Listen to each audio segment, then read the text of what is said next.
Hi, this is Elliot Fishman, and welcome to part 2 of our series of talks on GI bleeding. And we left off last time discussing the stomach, then moving towards small bowel, talking about how the appearance of GI bleeding changes when you look at arterial to venous. So in this case, you can see active bleeding, or it looks like active bleed in the duodenum, second portion, and third and fourth portion. With the fold pattern, it almost looks like you're just dealing with some oral contrast, but you can see no oral contrast was given. And this is the active bleed. There's an ulcer, second portion of duodenum, and the blood simply tracks down the duodenum, very nicely shown on the volume rendered and MIP imaging. So again, going from axial to multiplanar to 3D can be very valuable in looking and defining the presence of blood. Another patient with suspected GI bleeding, uncertain cause. You can see the high density fluid in the duodenum. We spoke about this in the stomach, right? But we also speak about it in the duodenum. And then you see high density right there. And you recognize that's a site of bleeding in the patient's duodenum. It could be a small tumor. Most likely it's an ulcer in the second portion of the duodenum. There's blood more distally. The duodenum appears to be irregular at this point. Here it is again as you go to venous phase imaging. The extent of bleeding increases. Very nicely shown again, the blood in the duodenum, the extensive brightness, and the increase in the brightness of the bleed between arterial and venous phase. Now, when you talk about lower GI bleeding, which is past the ligament of Treitz, we talk about procedures, colonoscopy, nuclear medicine studies, tag red blood cells, which were very popular for a while, classic angio, video capsule, and then CTA. Now, video capsule for a long time, it's used occasionally, but remember when video capsule came along, it was 100% sensitive, 100% specific. You get 50 or 60,000 images, and then people learn there's lots of problems, false positive, false negatives, as well as if you have a stricture, you can the camera gets obstructed and you can need surgery. Tag red blood cells were okay, but you would say there's a bleed present. You wouldn't know the site or the cause. It took longer to perform, and CT was more accurate. So they basically have gone the way of the dinosaur as well. Now, capsule endoscopy, typically where it was used for patients with unexplained GI bleeding, but as I mentioned, its high sensitivity and specificity decreased over time as we had more experience because it would miss bowel lesions due to poor prep, rapid transit time, presence of blood, the problems with capsular retention or obstruction that can be problematic. So here's just a simple example.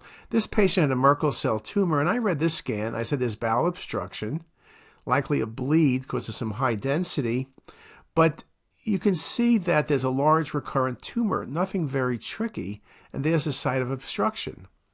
Well, for whatever reason, they decided to do capsule endoscopy, and here we are with the capsule being obstructed by the patient's tumor.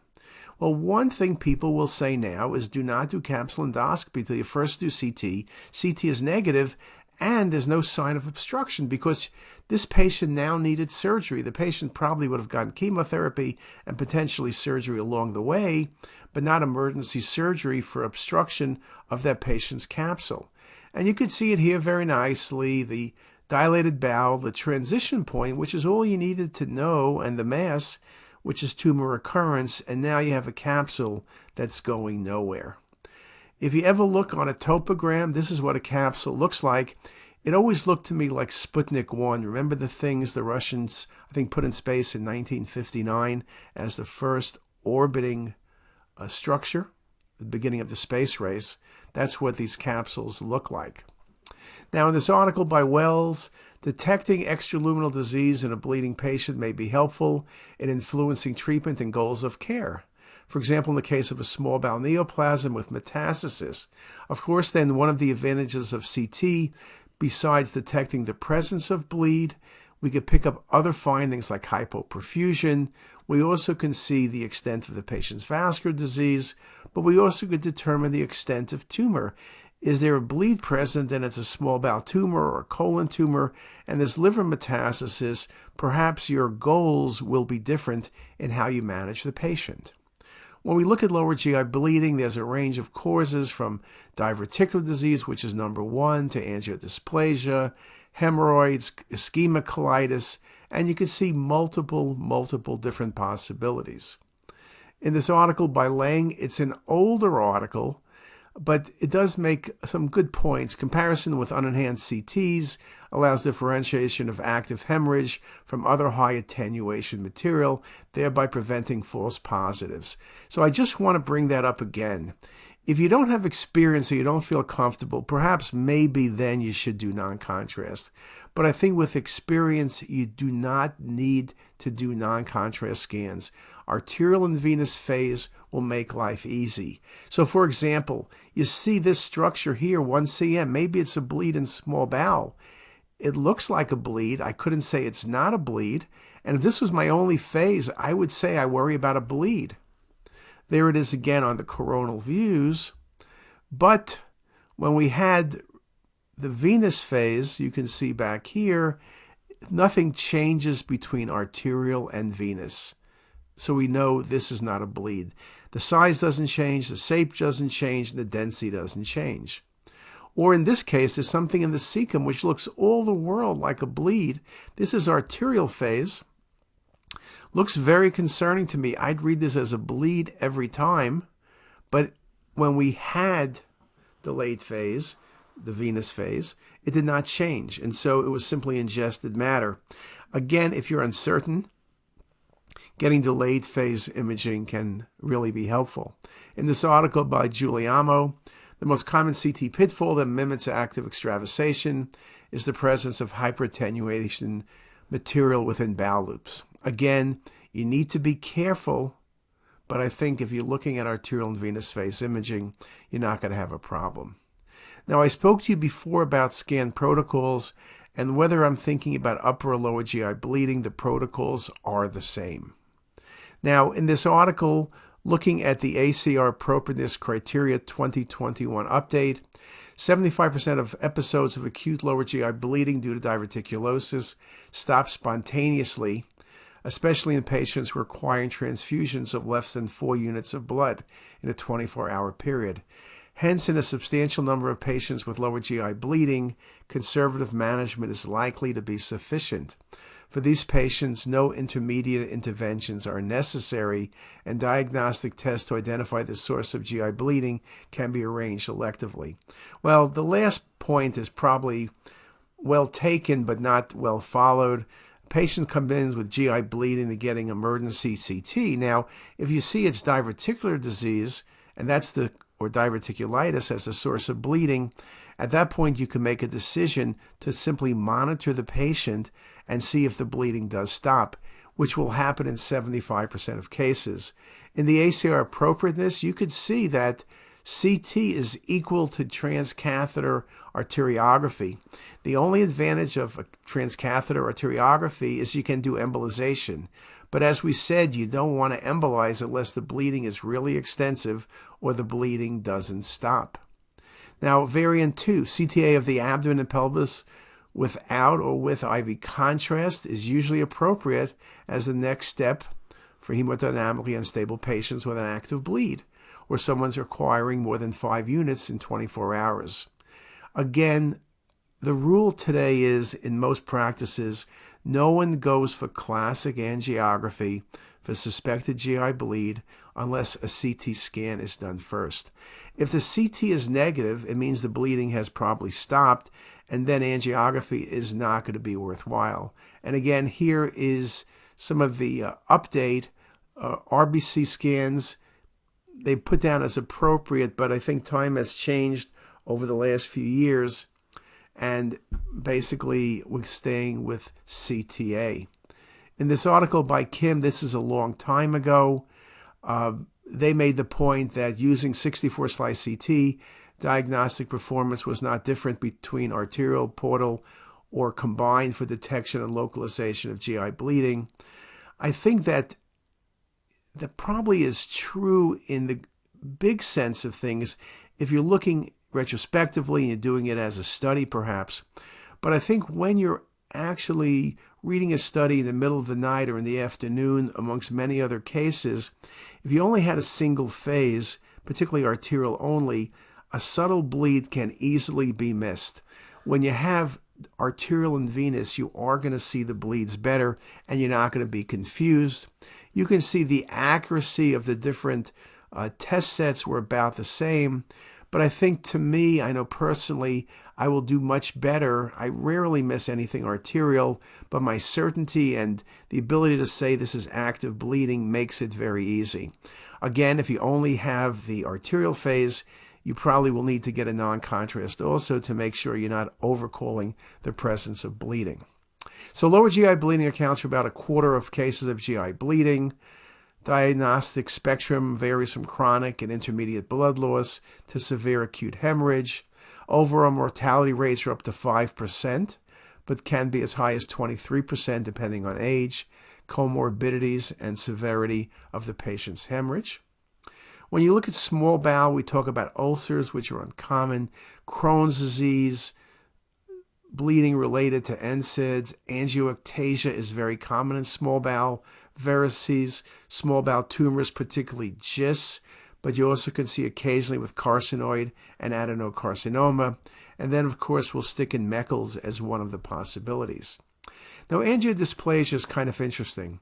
It's the most common cause of small bowel bleeding.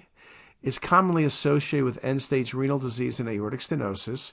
It's most common in the proximal small bowel, but it can occur anywhere. You have tuft-like hypervascular enhancing foci, less than 5 millimeters, which can fade on delayed phase imaging. But a key thing about it is these blushes are usually multifocal, and it's composed of abnormally dilated thin-walled vessels with a high propensity for bleeding. Now, you can see on the arterial phase here, there's a little bit of high density areas, which are probably easy to miss, okay? There it is on the coronal. There's a few other high density areas.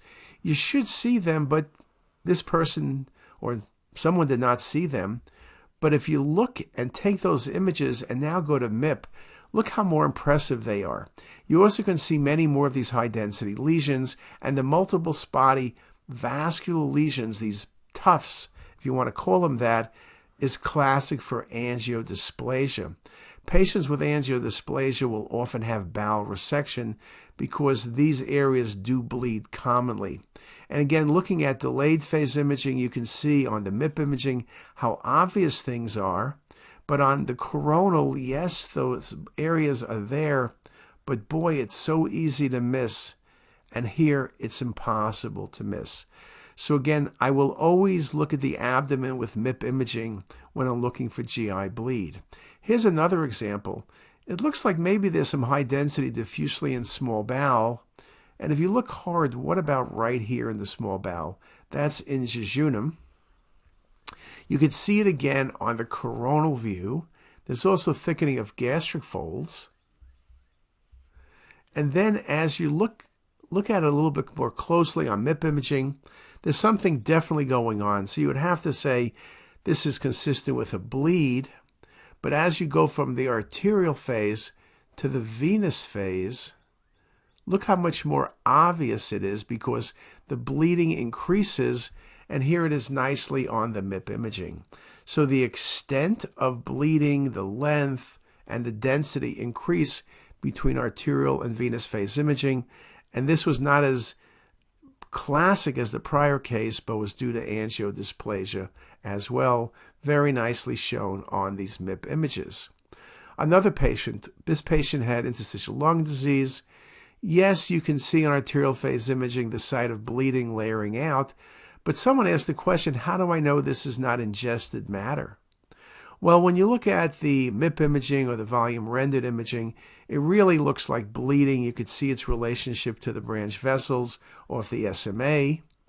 But you can see as you go from arterial to venous, the bleeding gets larger. Another example, here's a recent case of a bleed from a jejunal diverticulum.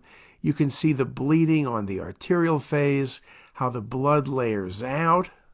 You can see the active bleed. Looks very similar to the last case in terms of the volume rendered and MIP imaging. And as you go from the arterial to venous phase, the bleeding increases. You can see the layering out of the blood within the patient's bowel loop. And you can see the extent. Much more impressive here. This was due to a diverticular bleed. Eventually the patient had surgery, but I thought this was probably angiodysplasia, and maybe it was both because of these multiple higher density zones seen in the patient's bowel. Just a really nice example of an active bleed in the patient's jejunum. Here's a patient with Crohn's disease and atrial fib on anticoagulants. You look carefully at first, you could surely miss this little dot here. It's a little more obvious here in the patient's colon.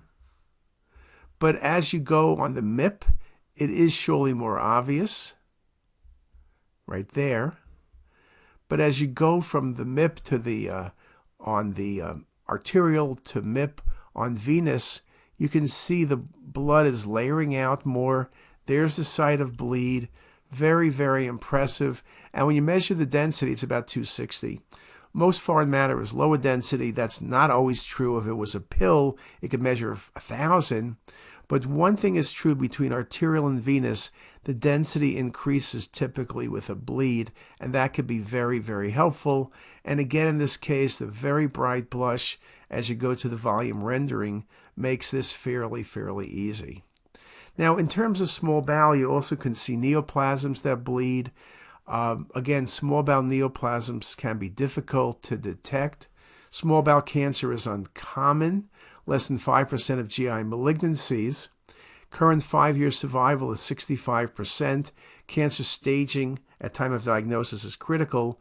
I mentioned before that one challenge with small bowel tumors, patients often have a range of mild symptoms, maybe drop in hematocrit, maybe some vague abdominal pain. And from initial presentation to diagnosis, it could take 16 to 18 months.